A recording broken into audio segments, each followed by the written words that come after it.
Vous êtes-vous déjà senti coincé dans un cycle de frustration, comme si vous combattiez une chaîne invisible qui vous empêche d'avancer? Avez-vous déjà eu le sentiment que, malgré tous vos efforts, le succès reste hors de votre portée? Ce sentiment, qui nous consume parfois, peut être paralysant. Mais voici la vérité à laquelle peu de gens sont prêts à faire face. Le plus grand obstacle entre vous et la vie que vous souhaitez n'est pas extérieur à vous. Il est dedans. C'est dans vos pensées, dans vos croyances et dans la façon dont vous voyez le monde et vous-même. Nous vivons à une époque où nous sommes constamment bombardés de promesses de changements rapides et miraculeux. Livres, cours, réseaux sociaux, ils proposent tous des solutions toutes faites pour transformer votre vie. Mais ce que l'on dit rarement, et ce que je suis ici pour partager avec vous, c'est qu'aucune de ces promesses ne fonctionne si vous n'êtes pas prêt à changer ce qui compte vraiment, votre état d'esprit. Cette feuille de route n'est pas une autre de ces promesses creuses. Il ne s'agit pas de formules magiques ou de raccourcis faciles. Il s'agit de prendre le contrôle total de votre vie grâce à des pratiques simples mais profondément transformatrices. Ici, nous explorerons ensemble les principes qui ont guidé certains des esprits les plus brillants de l'histoire, tels que Sénèque, Marc Aurèle et Épictète, des hommes qui ont fait face à d'énormes adversités et qui ont pourtant bâti un héritage durable. Et ne vous inquiétez pas si vous avez l'impression d'avoir déjà tout essayé. Le véritable changement ne se produit pas d'un seul coup. Cela commence par de petits pas, par des décisions quotidiennes pour dépasser ses propres limites. Dans ce guide, vous apprendrez non seulement à identifier ce qui bloque votre progression, mais aussi à transformer ces blocages en leviers de réussite. Imaginez être capable de regarder chaque défi que la vie vous présente et, au lieu de ressentir de la peur ou de l'insécurité, ressentez une profonde confiance dans votre capacité à y faire face. Imaginez pouvoir transformer chaque erreur, chaque chute, en une opportunité de croissance. C'est l'objectif de ce guide. Il n'est pas seulement une source d'inspiration, c'est une convocation, un appel pour que vous preniez les devants dans votre voyage, surmontiez vos barrières internes et deveniez la personne pour laquelle vous êtes né. Êtes-vous prêt pour ce voyage? Alors reste avec moi, parce que le changement que vous recherchez ne commence pas dans le monde qui vous entoure. Cela commence maintenant, ici, en vous. Transformons ensemble la frustration en victoire, étape par étape, un jour à la fois. La racine des limites, faire face aux véritables obstacles. Combien de fois avez-vous cru que la raison de vos problèmes résidait dans le monde qui vous entoure? C'est facile de penser comme ça. Après tout, les difficultés semblent devenir de l'extérieur. Le patron qui ne reconnaît pas votre travail, le manque d'opportunités, les critiques injustes, ou encore le trafic qui consomme de précieuses heures de votre journée. Cette vision, bien que courante, ne représente qu'une partie de l'histoire. Le véritable obstacle, celui qui nous empêche de réussir, n'est pas là. Il est en chacun de nous. Identifiez les limites internes. La plupart des gens ne réalisent pas que leurs croyances et leurs pensées peuvent être en grande partie responsables de leur blocage. Beaucoup de ces croyances ont été façonnées par la société, la famille ou des expériences passées. Vous êtes-vous déjà surpris à penser quelque chose comme « je ne suis pas assez bien »,« les choses ne marchent jamais pour moi » ou « je n'ai tout simplement pas de chance dans la vie ». Ce sont des limitations auto-imposées qui agissent comme des murs invisibles, vous empêchant de voir les possibilités. La première étape pour surmonter ces limites est de les identifier. Et comment pouvez-vous faire cela? Commencez par prêter attention aux pensées qui surgissent lorsque vous faites face à un défi. Prenez un cahier et notez ce que dit votre esprit. Cela peut être inconfortable, mais c'est essentiel. À la fin de la journée, relisez ces notes. Demandez-vous, est-ce vrai ou s'agit-il simplement d'une perception déformée de la réalité? Ce simple exercice peut révéler des tendances dont vous ignoriez même qu'elles influençaient vos décisions. Le pouvoir de la conscience de soi. Imaginez que votre esprit est comme une pièce sombre et encombrée. On ne trouve rien car tout est caché dans le désordre. La conscience de soi, c'est comme allumer la lumière dans cette pièce. Soudain, vous commencez à voir ce qu'il y a là. Vos peurs, vos insécurités, vos croyances limitantes. Ce n'est que lorsque vous voyez ces éléments que vous pourrez commencer à les organiser. Pratiquer la conscience de soi peut se faire de plusieurs manières. L'une des méthodes les plus efficaces consiste à tenir un journal. Prenez quelques minutes chaque jour pour écrire sur les moments où vous vous êtes senti mis au défi. Qu'en as-tu pensé? Comment avez-vous réagi? Qu'auriez-vous pu faire différemment? L'écriture vous aide à nommer vos pensées et vos émotions, les rendant plus faciles à comprendre et, éventuellement, à transformer. Réécrire vos croyances. Une fois que vous avez identifié les limites internes, il est temps de les réécrire. Pensez aux croyances négatives comme aux vieux programmes sur un ordinateur. Vous ne pouvez pas installer de nouvelles idées si vous ne désinstallez pas les anciennes. Pour ce faire, remplacez chaque pensée limitante par une croyance habilitante. Par exemple, croyance limitante, je ne suis pas assez bon pour obtenir cette promotion. Nouvelle conviction, j'ai des compétences uniques et je peux apprendre tout ce qu'il faut pour obtenir cette promotion. Répéter quotidiennement ces nouvelles croyances aide à reprogrammer votre esprit. Vous pouvez créer des affirmations et les répéter le matin ou avant de vous coucher. Cela semble simple, mais le pouvoir des mots, surtout lorsqu'ils sont répétés de manière cohérente et transformateur, responsabilité de votre propre réussite. L'un des plus grands défis face aux limites internes est d'assumer l'entière responsabilité de votre vie. Il est tentant de blâmer les circonstances ou d'autres personnes pour nos échecs. Cependant, tant que nous resterons coincés dans cet état d'esprit, nous n'aurons jamais le pouvoir de changer. Assumer la responsabilité ne signifie pas se blâmer pour tout ce qui arrive, mais plutôt reconnaître que vous avez le pouvoir de choisir comment vous réagissez à n'importe quelle situation. Imaginez que vous êtes dans une partie d'échecs. Vous ne pouvez pas contrôler les mouvements de votre adversaire, mais vous pouvez décider comment réagir. C'est cette mentalité qui sépare ceux qui avancent de ceux qui restent bloqués. Surmonter la peur de l'échec. Un obstacle interne courant est la peur de l'échec. Cette peur nous paralyse et nous empêche d'agir. Et si l'on pouvait envisager l'échec autrement? Le stoïcisme enseigne que l'échec n'est pas la fin, mais une étape de l'apprentissage. Chaque erreur est une opportunité de grandir et de s'améliorer. Faites un exercice. Pensez à quelque chose que vous aimeriez essayer, mais que vous avez peur d'échouer. Maintenant, demandez-vous, quel est le pire des cas? Puis-je gérer ça? La plupart du temps, la peur est plus grande dans notre esprit que dans la réalité. Affronter cette peur de front est la première étape pour la surmonter. Renforcer la base interne. Faire face aux limites internes, c'est comme construire les fondations d'une maison. Sans une base solide, tout changement externe sera temporaire. Par conséquent, renforcez votre esprit et votre caractère avant d'essayer de changer ce qui vous entoure. Cela peut inclure des pratiques comme la méditation, la lecture de livres qui remettent en question vos points de vue ou même la recherche du soutien d'un mentor ou d'un thérapeute. N'oubliez pas, le plus grand ennemi auquel vous serez confronté dans la vie n'est pas extérieur mais intérieur. Mais la bonne nouvelle est que vous disposez également des outils nécessaires pour gagner cette bataille. Et chaque petit pas que vous ferez pour surmonter vos barrières internes sera un pas vers une vie plus pleine et plus épanouie. Résilience, l'art de relever les défis.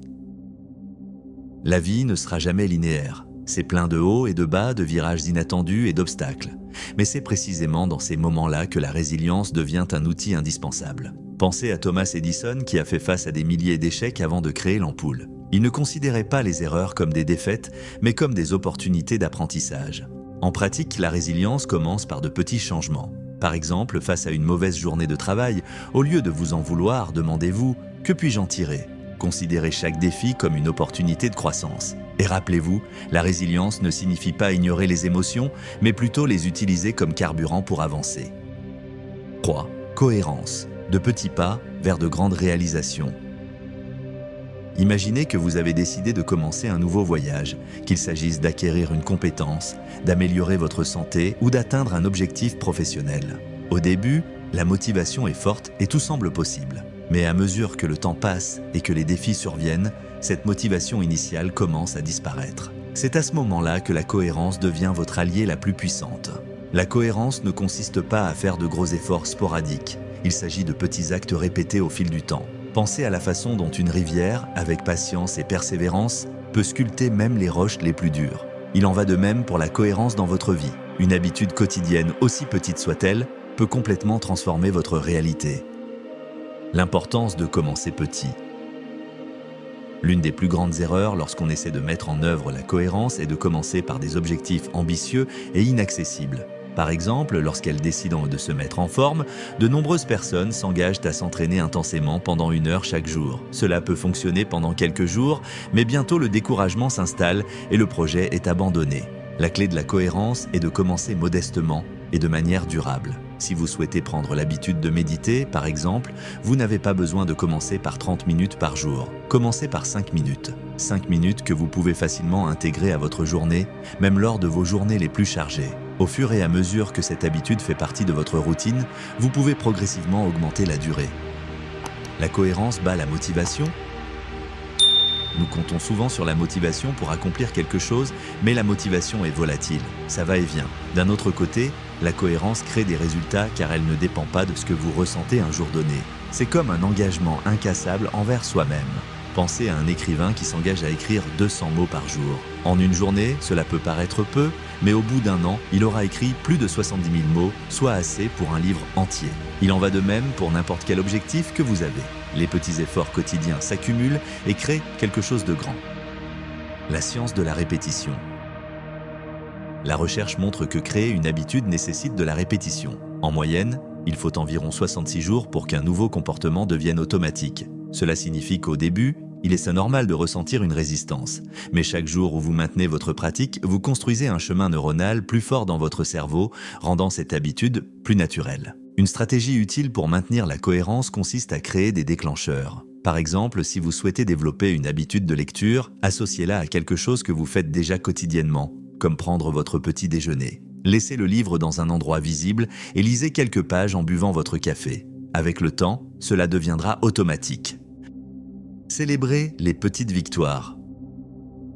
Une autre façon de renforcer votre cohérence et de reconnaître est de célébrer les petites victoires. Chaque fois que vous atteignez votre objectif quotidien, aussi petit soit-il, vous avancez vers votre objectif le plus grand. Ces petites réalisations sont motivantes et contribuent à renforcer la confiance en votre capacité à persévérer. Vous pouvez même créer un système de récompense. Par exemple, après avoir effectué une semaine de pratique constante, offrez-vous une petite récompense, comme regarder un film ou savourer un dessert spécial. Cela aide à maintenir le moral et renforce les comportements positifs.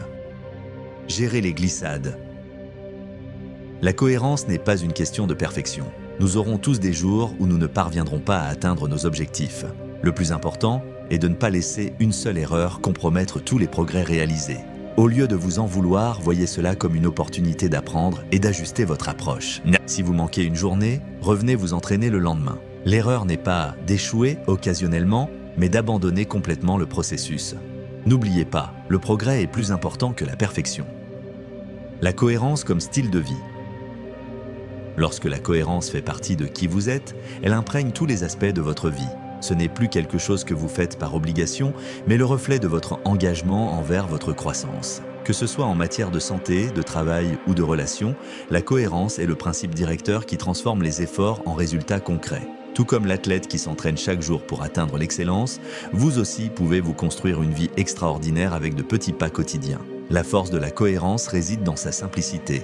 Un pas à la fois, toujours avancer, ne jamais abandonner, et au fil du temps, vous vous rendrez compte que ce qui semblait impossible fait désormais partie de votre réalité. Pleine conscience, le pouvoir de l'ici et maintenant. Notre esprit est comme une rivière turbulente, pleine de pensées et d'émotions qui nous entraînent. La pratique de la pleine conscience nous apprend à observer ce fleuve sans nous laisser emporter par lui. Lorsque vous apprenez à faire une pause avant de réagir, vous découvrirez que vous avez plus de contrôle que vous ne le pensez. Par exemple, la prochaine fois que vous serez confronté à une situation stressante, comme une critique au travail, respirez profondément et demandez-vous, cette réaction est-elle utile ou simplement impulsive? Cette pratique simple peut complètement transformer votre façon de relever les défis. Et le meilleur, vous n'avez pas besoin d'une retraite ou d'heures de méditation pour commencer. Essayez d'être présent dans les petits moments de la journée, comme boire du café ou faire la vaisselle. Au fil du temps, cela crée un espace mental qui vous permet de réagir à la vie avec plus de clarté et d'intention. 5. La gratitude comme carburant pour la transformation. La gratitude est un outil puissant que nous sous-estimons souvent. Lorsque vous commencez à voir le côté positif des choses, même au milieu de l'adversité, votre perspective change. Imaginez commencer votre journée en écrivant 3 choses pour lesquelles vous êtes reconnaissant. Cela peut être quelque chose d'aussi simple que le soleil qui brille ou le soutien d'un ami. En plus d'améliorer votre vision du monde, la gratitude renforce vos relations. Remercier quelqu'un d'être à vos côtés crée des liens plus profonds et plus authentiques. Et le plus intéressant, des études montrent que les personnes reconnaissantes ont un niveau de stress inférieur et dorment mieux. C'est une pratique simple mais avec des effets profonds.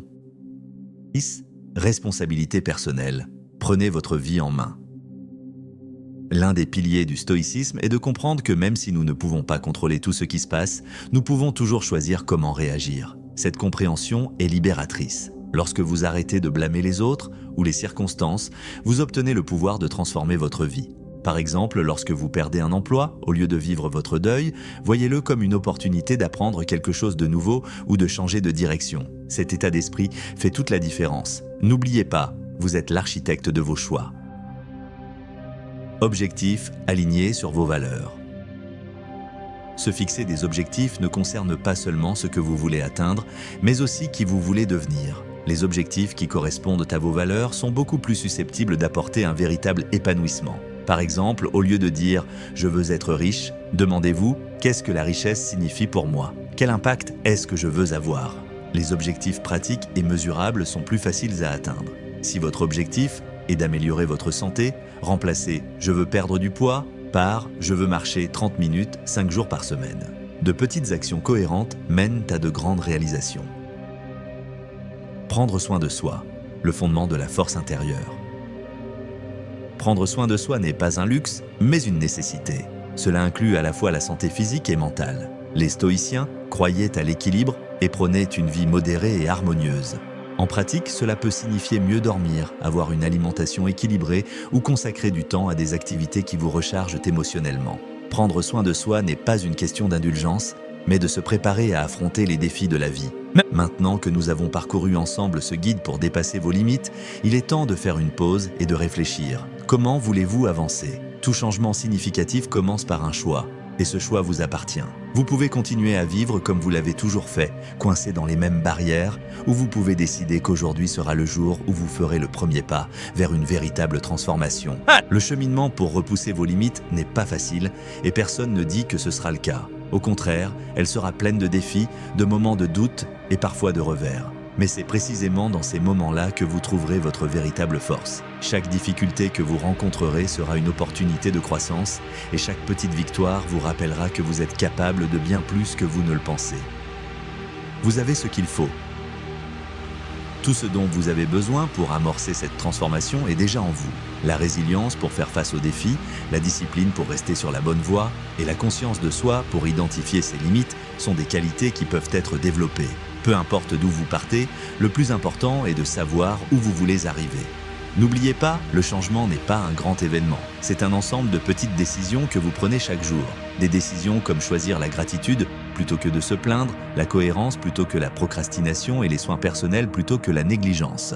Ce sont ces moments qui façonnent qui vous êtes et définissent qui vous deviendrez. Désormais, le pouvoir de transformation est entre vos mains. Ce que vous avez appris ici ne vous sera utile que si vous le mettez en pratique. Alors demandez-vous, quelle sera votre prochaine étape ? Peut-être commencez-vous par écrire vos objectifs dans un cahier, en consacrant 5 minutes à la pleine conscience ou en réfléchissant aux croyances qui limitent votre potentiel. Peu importe par où commencer, l'important est de commencer. Pensez à un objectif ou à une habitude que vous aimeriez mettre en œuvre. Il peut s'agir de quelque chose de petit, comme boire plus d'eau tout au long de la journée, ou de quelque chose de plus important, comme acquérir une nouvelle compétence ou améliorer votre santé. Donnez-vous une chance de l'essayer. Ne vous inquiétez pas d'être parfait. Vous inquiétez d'être constant.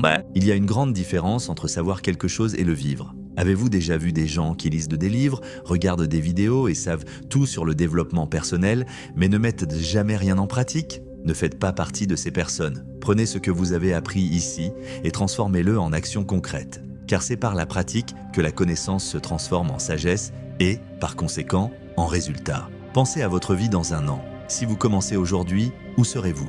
Que ressentirez-vous lorsque vous regarderez en arrière et réaliserez que vous avez eu le courage de changer ? C'est votre opportunité de construire un avenir qui reflète vos valeurs, vos rêves et la personne que vous souhaitez devenir.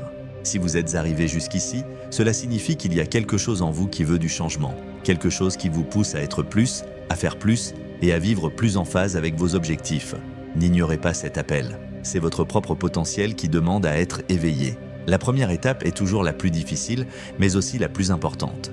Vous n'êtes pas seul dans ce voyage. Il existe toute une communauté de personnes, tout comme vous, en quête de croissance et de but. En partageant vos progrès et vos défis, vous pouvez inspirer les autres, tout en trouvant du soutien pour continuer. Si ce contenu vous a été utile, imaginez combien d'autres personnes peuvent également en bénéficier. Abonnez-vous à la chaîne maintenant pour continuer à recevoir des conseils plus pratiques et inspirants.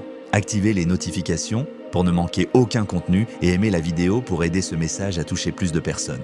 Et n'oubliez pas, partagez dans les commentaires quelle est la plus grande limite que vous êtes prêt à surmonter. Je veux entendre votre histoire et suivre votre évolution.